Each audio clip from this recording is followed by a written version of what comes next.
હાલો મિત્રો, કેમ છો? આપણા યુટ્યુબ એજ્યુકેશનમાં તમારું સ્વાગત છે.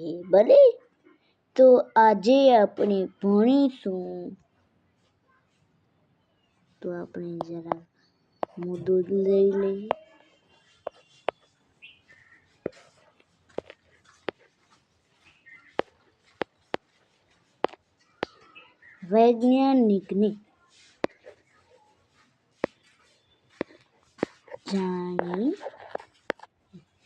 વૈજ્ઞાનિકને આપણે જાણીએ. ભલે તો આ જરાક મોટા અક્ષર થાય છે.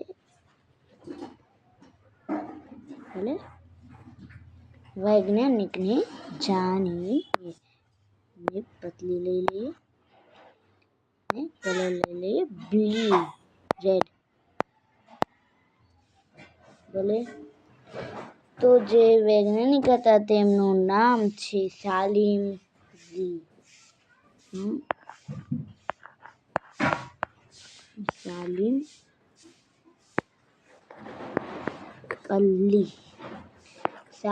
અલી તેમનું નામ હતું.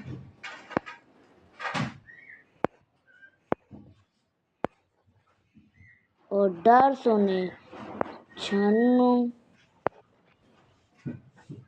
યા 1987 આવું કંઈક લખ્યું છે. ભલે તો આવી રીતે એ પક્ષીઓની વિવિધતાનું અવલોકન કરવા માટે ભારતભરમાં પ્રવાસ કર્યો. તેમણે શું કર્યું? અલગ અલગ પક્ષીઓનું અવલોકન કરવા શું કર્યું? પક્ષીઓનું અવલોકન શું?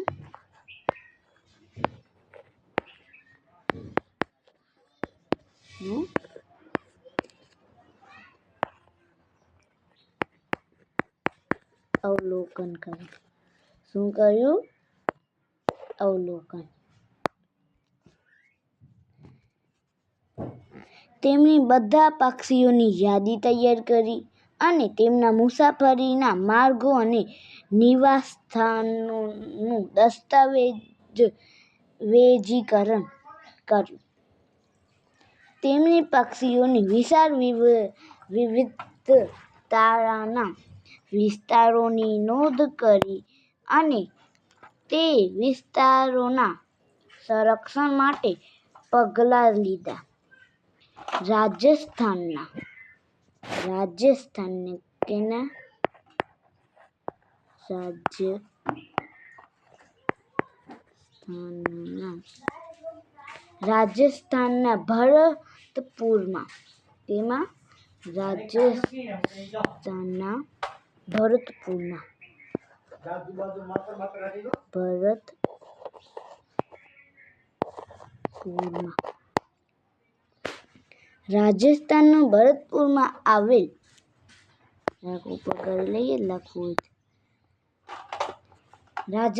ભરતપુરમાં આવેલ કેઓલાદેવ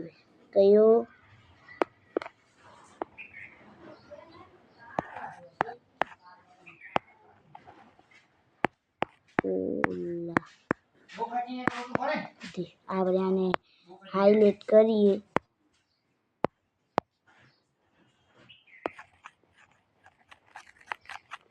ભલે આ સારું પોઈન્ટ છે.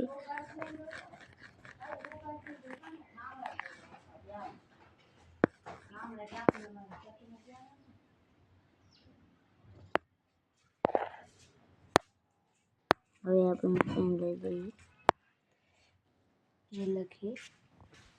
ભલે કેઓલાદેવ રાષ્ટ્રીય ઉદ્યાન અને કર્ણાટકના માંડયામાં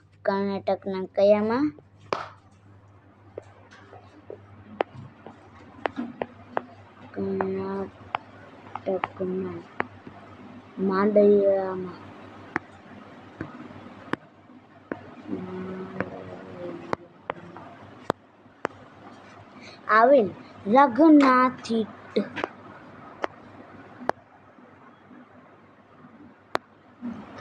કોણ રંગનાથીટ પક્ષી અભયારણ્ય.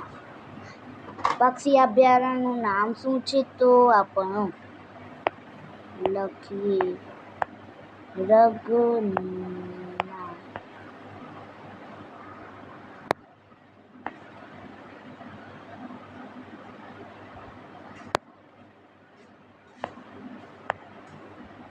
રંગનાથીટ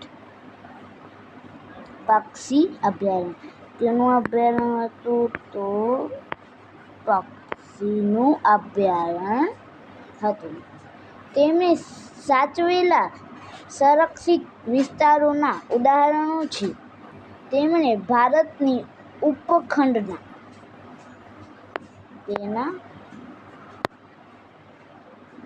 હવે આપણે સાઈડ ઇન્ક્લુડ કરીએ.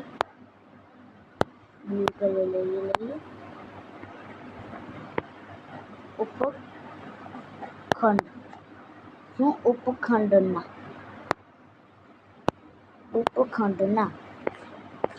ઉપખંડના પક્ષીઓ પર 10 પુસ્તકોની કેટલા પુસ્તકોની 10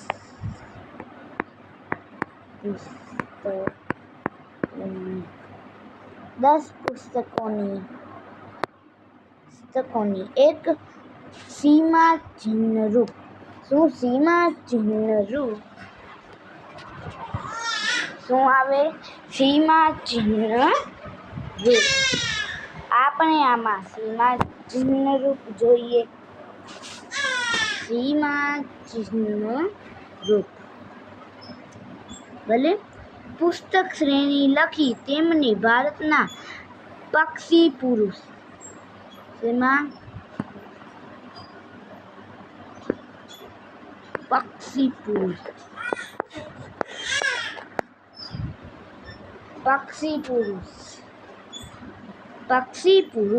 તરીકે ઓળખવામાં આવે છે.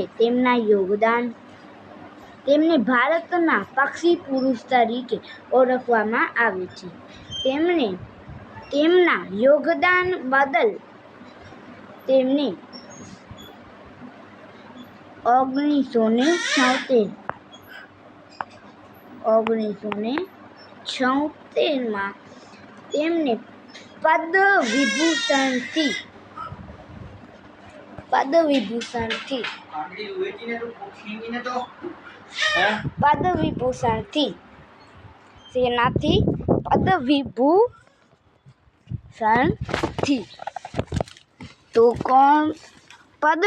પદ્મવિભૂષણથી નવાજવામાં આવ્યું.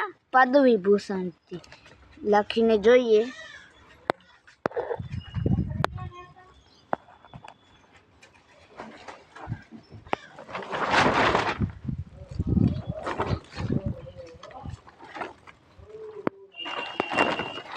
પદ્મવિભૂષણથી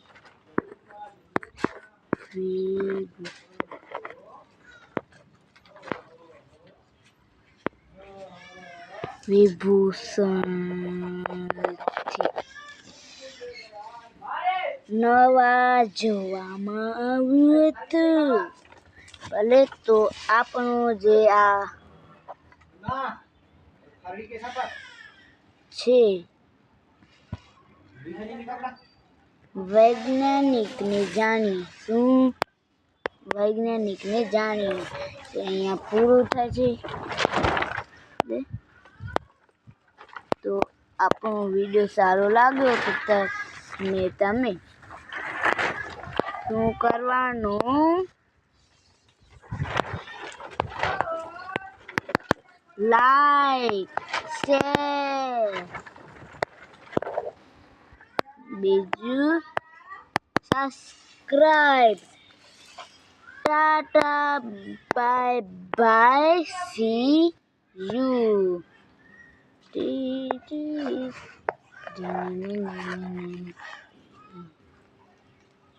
તો જોઈએ જરાક કરી. Tata, bye bye, C you.